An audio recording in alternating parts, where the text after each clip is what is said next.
Guys, ano ba talaga ang dapat unahin? Ang magsuot ng belt? Ganyan?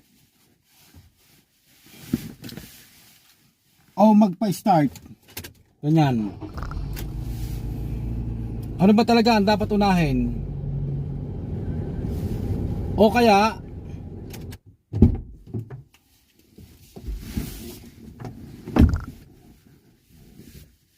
susi,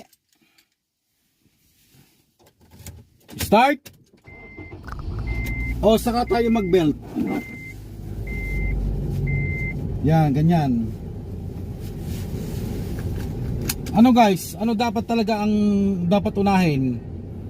Ang magpa-start muna o bago mag-belt, o mag-belt muna bago pa-start? Kayo guys, ano ang inyong opinion?